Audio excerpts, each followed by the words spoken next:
Fear demons have taken control from Australia to the FSMB, and new studies by pro-vaxxers conclude natural immunity is stronger than the vaccine. That is next.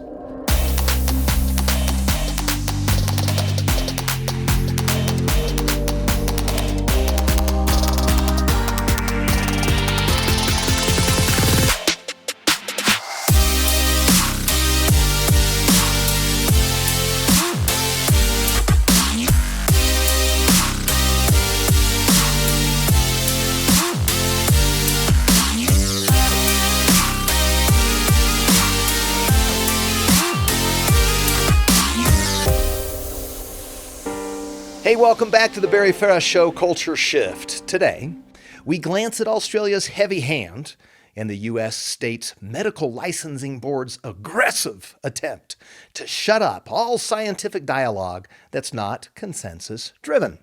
Then, we will look at 3 recent scientific studies related to the efficacy of natural immunity by the Cleveland Clinic, one in Israel, and more extensively by a pro-vax team of 34 experts.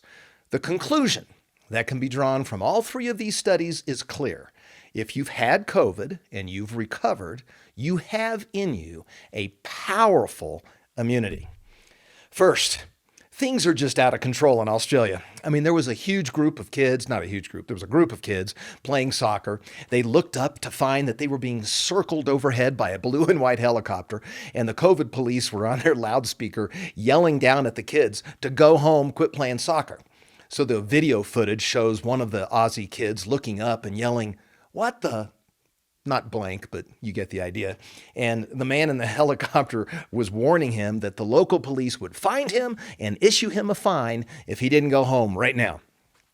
Australia is enforcing one of the most severe lockdowns in the world, and recently even called in the military to help enforce its zero COVID strategy. Under the government's policy, rule breakers caught ignoring the latest regulations are smacked with a $500 fine. So, what's your guess of the COVID deaths in Australia? I bet you think the death toll must be sky high. Well, actually, since the beginning, it's only 1,000. Still, the Australian government has ordered that borders remain shut until the percentage of the population to receive both jabs from the vaccine jump from their current 17% to 80%. Naturally, with a very low fatality rate and still a very low amount of freedom, there were thousands of people protesting the government's latest lockdown. They were chanting freedom in the streets. So where were they supposed to be? Well, they're under lockdown orders. More than half the country's 25 million people are supposed to be confined to their homes. So the following week, there were 1,300 police that swarmed Sydney to set up roadblocks all over the place. This is a massive show of force to stop a repeat of the anti-lockdown protest. And Army personnel are going door to door to ensure people who have tested positive are self-isolating, staying home. Meanwhile, hundreds of fines were issued as mask wearing outdoors is mandatory. In fact, if you're not wearing a mask and you're outside, those fines are $500. There are calls for the fines to get even more serious. They want $11,000 fines for posting information on a follow-up rally. The state opposition wants tougher targeted public health orders to crack down on anti-lockdown rally organizers and viral social media influencers. And if you're the organizer of the rally, they want to fine you $20,000. What if you show up to the rally and you're not an organizer? Well, unlawful attendees will face fines of $5,500 showing up to a protest, an assembly. Police have also been handed greater powers to just close down businesses, construction sites, and other premises not complying with health orders. That's what's going on today in Australia. It's kind of scary for freedom, guys. Here's another frightening thing here in the good old USA. The Federation of State Medical Boards said you can lose your medical license if you have a view on vaccines that's different from the CDC and the U.S. medical bureaucracy. Yep, you heard that right. The statement issued July 29th, 2021, by the guys who control licensing for physicians and healthcare professionals, put out a gag order. They say that any disagreement on vaccines must be quashed. This is crazy. They're concerned that there's a growing list of very reputable physicians and healthcare physicians that are not towing the government's line. Any view that's not the CDC view is called vaccine misinformation and disinformation.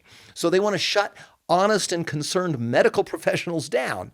They don't want you saying anything, if you're one of those medical professionals, on your social media platforms unless it complies with the consensus. Peer review? No more. No way, according to the medical technocrats. You think I'm making this up, don't you? That couldn't be. Nope. Here's the first paragraph to the statement they just issued. Physicians who generate and spread COVID-19 vaccine misinformation or disinformation are risking disciplinary action by state medical boards, including the suspension or revocation of their medical license. Due to their specialized knowledge and training, licensed physicians possess a high degree of public trust and therefore have a powerful platform in society, whether they recognize it or not. They also have an ethical and professional responsibility to practice medicine in the best interest of their patients and must share information that is factual, scientifically grounded, and consensus-driven. Well, what if scientifically grounded isn't consensus-driven? Consensus-driven, almost every great invention was driven by going against the consensus.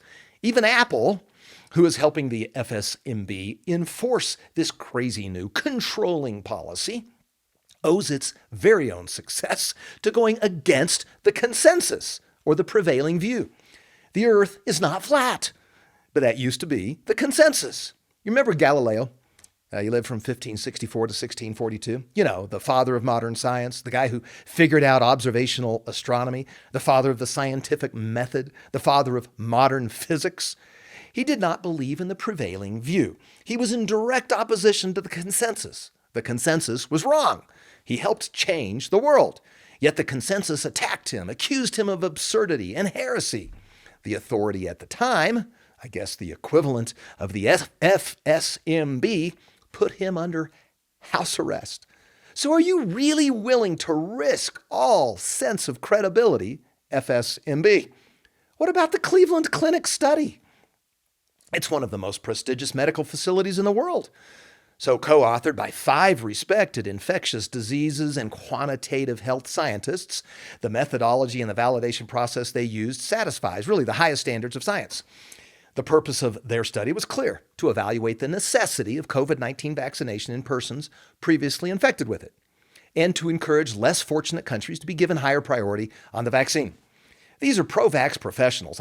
They believe that a strong case could be made for vaccinating previously infected persons if it can be shown that the previously infected persons who are vaccinated have a lower incidence of COVID-19 than previously infected persons who did not receive the vaccine. But that isn't what the actual data showed. They studied a group where they enjoy almost perfect data, their own Cleveland Clinic's 52,000 employees. They required regular testing, and of those employees, 2,579 of them were previously infected with COVID and recovered. Of that group, 1,359 remained unvaccinated. Not one of the 1,359 previously infected and unvaccinated subjects got COVID. Well, the same thing happened with those who were vaccinated. They didn't get COVID either. Using regression models, they were able to demonstrate that there was no benefit to the employees who got COVID to also get the vaccine. Their conclusion, and I just quote from their conclusion, individuals who have had SARS-CoV-2 infection are unlikely to benefit from COVID-19 vaccination, and vaccines can be safely prioritized to those who have not been infected before. So why would you threaten to revoke someone's license to practice medicine for publishing this June 5th, 2021 report from the prestigious Cleveland Clinic? You know, if my gracious and loving mom was alive, she would be saying, "Shame on you, Federation of State Medical Boards. What are you so afraid of? Could it be that the scientific method proves the consensus wrong? You know, we've long heard that the vaccine is safe and should be taken by everyone over 12. And in spite of pleas by a very large number of reputable physicians, vaccine experts, and immunology experts from around the world that natural immunity should be excluded from the vaccine push, the case for everyone to get vaccinated is still the consensus. Natural immunity is what you have if you got COVID and recovered. It makes kind of intuitive sense that if your body was fighting in ways it was designed to fight against a virus, that God would be better at creating an immunity than the most innovative drug companies. I mean, I believe that. But that isn't the scientific method. The scientific method is when you make observations, research the topic, form a hypothesis, test the hypothesis with actual real-life experiments, analyze that data, and then report the conclusions. And that's what the Cell Reports Medicine Journal has just published on natural immunity. It's an actual scientific study involving a statistically significant sample size from 2 different locations.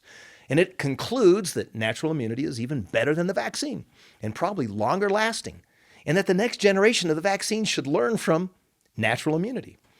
But before we get to that, and I'm going to take some time to investigate that and look into that report, please know this is not the only report pointing in this direction.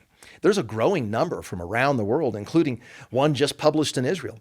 Their findings are not from a huge sample size, granted, but the study does suggest that natural immunity could be as much as 39 times stronger against the variants of the virus than the vaccine. Now, even if you set aside the Israeli report, there's this other USA study that cannot be ignored. If you are intellectually curious and you're scientifically honest, you've got to look at this. So I'm going to go into some detail here.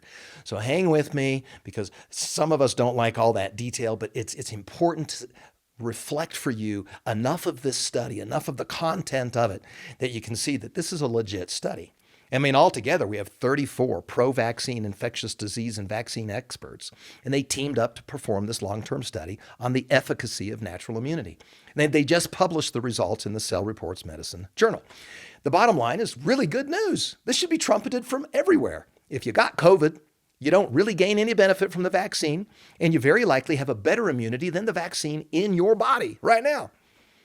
The motive of their research project was to understand how powerful natural immunity with COVID is scientifically, and if natural immunity could provide any tips for drug makers on how to improve the current vaccine.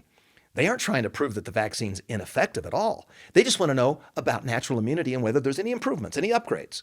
So to gain a more comprehensive analysis, the authors initiated 2 prospective COVID-19 patient cohorts, one in Seattle, the other one was in Atlanta. And this was way back during the first surge of the pandemic. And they were looking at investigating long-term immunity. So these patients, they were frequently sampled and very controlled. They set out to determine the binding and the neutralizing antibodies to COVID, which is SARS-CoV-2, as well as the antigen-specific B and T cells that were elicited early after that infection. So they argue that the only way to beat the pandemic is to truly understand what provides this long-lived immunity to COVID, which is the actual SARS-CoV-2, which is the virus that causes COVID. So in this analysis, they look in depth at the patients over this 8-month period. And at the end of the day, they find very strong and durable broad-based immunity. From them, and I quote, "These data are most consistent with the generation of long-lived plasma cells and refute the current notion that these antibody responses to human coronaviruses are short-lived." They found that the plasma cells that do the heavy lifting of the fighting off the COVID live for a really long time. And very encouragingly, something we all should know about, getting COVID and recovering boosts antibody capability to fight off other severe acute respiratory syndrome coronaviruses. That's great news. They state that the way that the specific B cells persist after recovery bodes well for a rapid antibody response if you got exposed to COVID again. And the T cells that are specific to fighting the virus are versatile. They have multiple functions. They not only go after the SARS-CoV-2 proteins, but certain T cells also target the nucleoprotein. They say that's really cool. They believe this helps against variants. And the vaccine just goes after only the spike protein, which is good, but it doesn't also target that nucleoprotein. So as a result, these very pro-vaccine researchers are saying we should include targeting the nucleoprotein in the future vaccines, just like the natural immunity does. So in conclusion, they say, taken together, these results suggest that broad and effective immunity may persist long-term in recovered COVID-19 patients.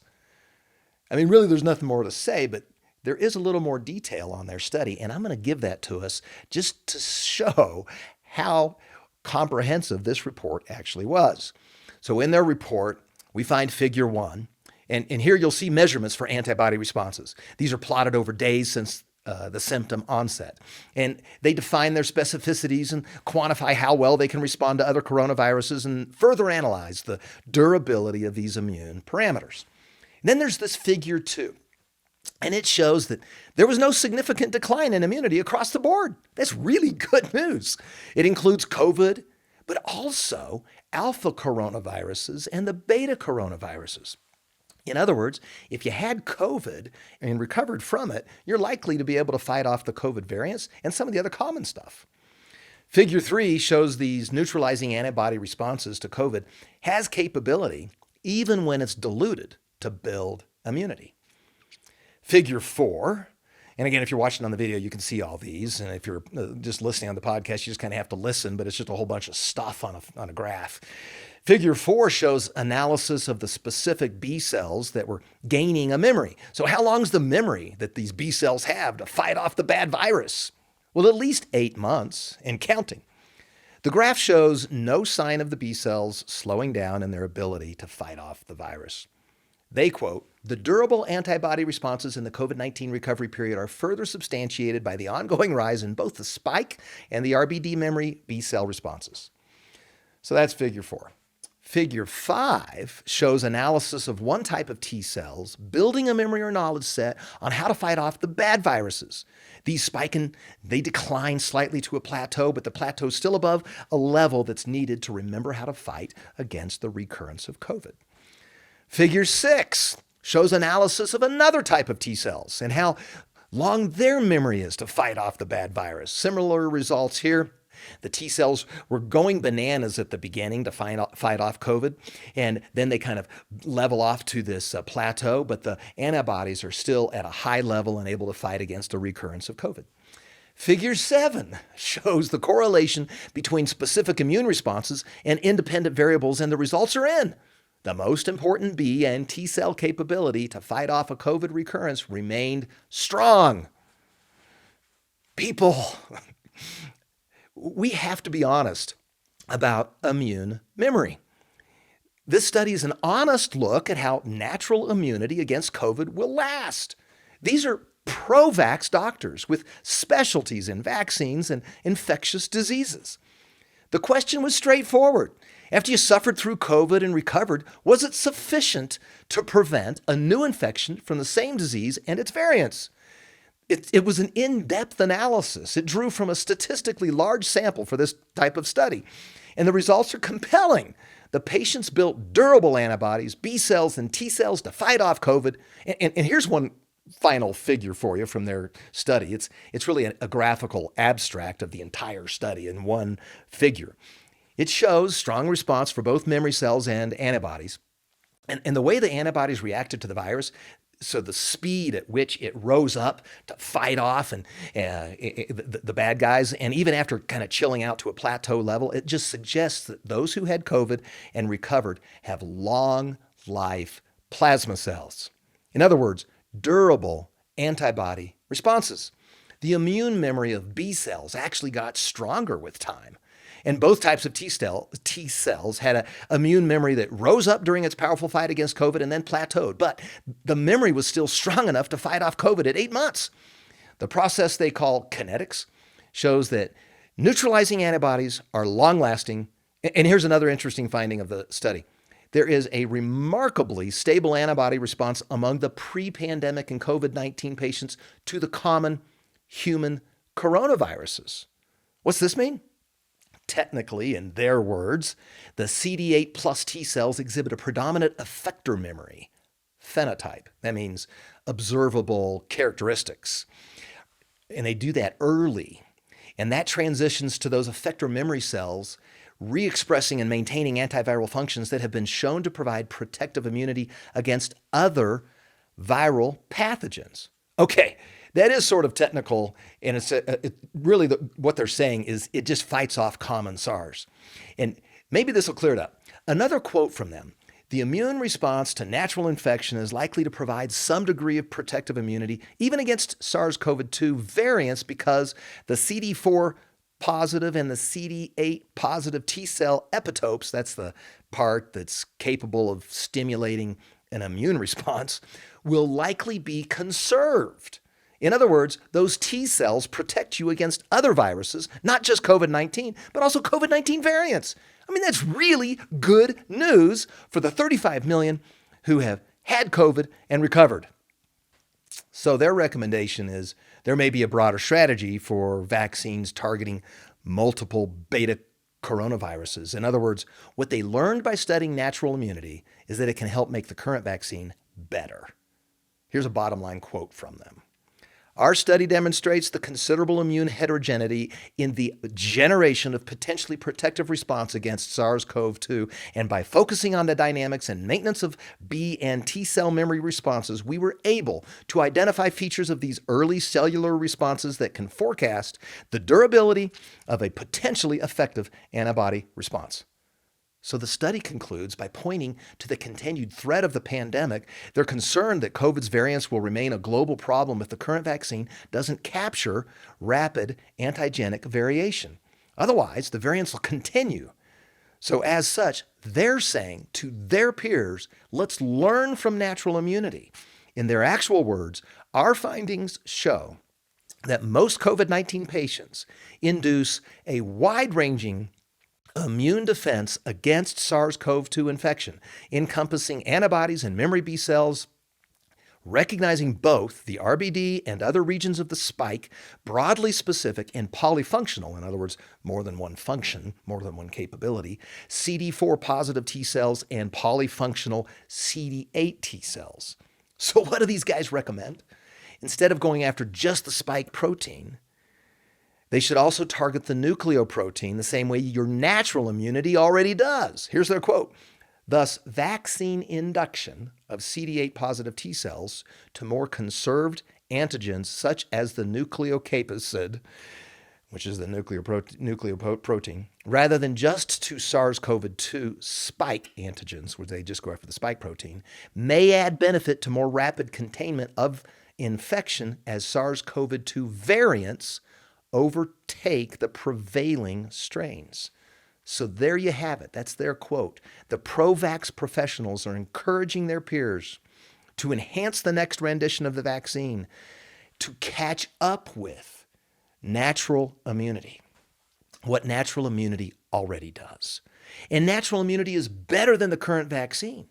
You can read it for yourself, or you can download the PowerPoint from our website. You know, I guess God really is smarter than all of us. It's time for health officials and the government and employers to grasp a little humility. I mean, just look at the scientific method on the topic. It proves that COVID virus builds a natural immunity that factors in more antibody protection and more specialized T cell response than the vaccine.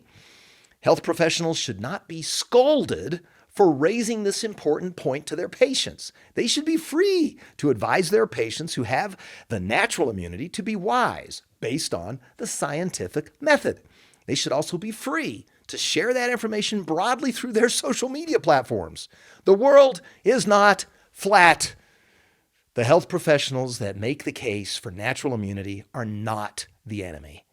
They are the Galileos of our time. They're simply being honest about their observations.